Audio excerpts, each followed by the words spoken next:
I'm your teacher for today. I'm your teacher, Nanima.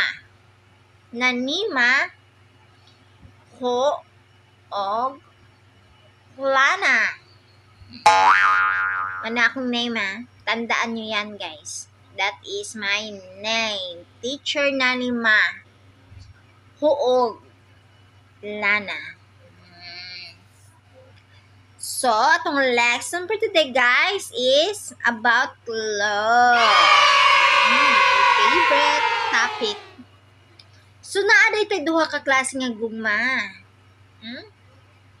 So, maratong pag-usapan na duha ka klase nga gugma. Sa Tagalog, dalawang uri ng pag-ibig. Sa Bisaya, duha ka klase sa gugma. In English, 2 kinds of love. Wow. Number 1 na to deha, guys, is musulirap imong mata tungod sa kadako sa iyang gugma. Mao na siya ang favorite nga love, most common love, common love na siya, guys, ang musulirap ang mata tungod sa kadako sa iyang gugma. Wow! Diba, guys? Ay, sige katawa, guys, kay mao na yung favorite love. Ay, sige katawa diri, Mary Jean. Ay, sige katawa. Number 2 na to nga gugma. Mao na yung favorite pod.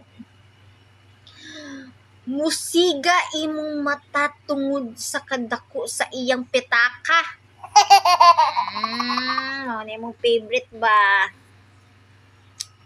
Mao ni siya ang gugma nga uso karon, labi na karon sa mga teenager o sa karong henerasyon, guys.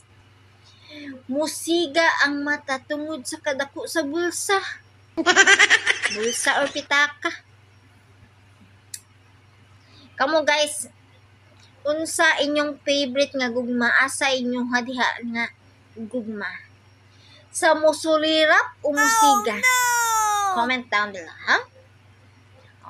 Goodbye, class. This is your teacher, Nanima Huog Lara. Bye!